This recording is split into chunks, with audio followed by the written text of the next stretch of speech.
Pinagpapaliwanag ni Senador Panfilo Ping Lacson ang Philippine Contractors Accreditation Board o PICAB dahil sa umano'y Accreditation for Sale Scheme. Ang modus, PICAB ang maglalakad ng lisensya sa halagang 2 milyong piso.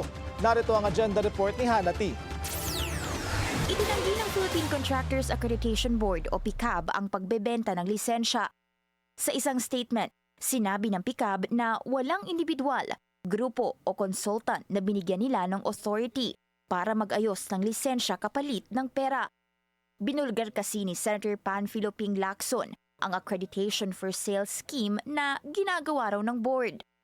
Nang hihingi umano ng up to 2 million pesos ang PICAB sa mga kontratista para maglakad ng papeles. Sila na yung bahala sa bank certificate and other requirements. Ganito na po kasama talaga yung kalakaran sa ating bureaucracy. Ang PICAB ang nagbibigay ng lisensya sa contractors para sa public and private construction projects.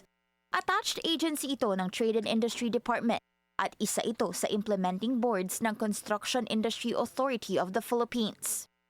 Aminado naman silang may mga manlulokong tao, lalo na sa social media, na nagpapanggap bilang tauhan ng PICAB at nag-aalok ng shortcuts o express processing. Ayon sa PICAB, matagal na nilang tinutugis ang mga ito. Nagre-report pa sila ng fake accounts at nakikipag-ugnayan sa mga otoridad. Pero hamon ni Senator Lacson, hindi sapat ang pagtanggi. Tanong niya, paano raw nakakalusot ang mga contractor na nagbayad umano ng 2 million pesos kung peke lang ang mga nag-aalok? Dapat anyang silipin ng board ang sarili nitong hanay dahil mismong si Senate Minority Leader Tito Soto ipinagtaka ang renewed PICAB license ng isang contractor kahit konektado ito sa isang tila ghost project sa Bulacan. Hamon ni Lacson, dapat makipagtulungan na ang PICAB sa Securities and Exchange Commission at ibang ahensya para matigil ang sabwatan sa likod ng ghost at substandard projects.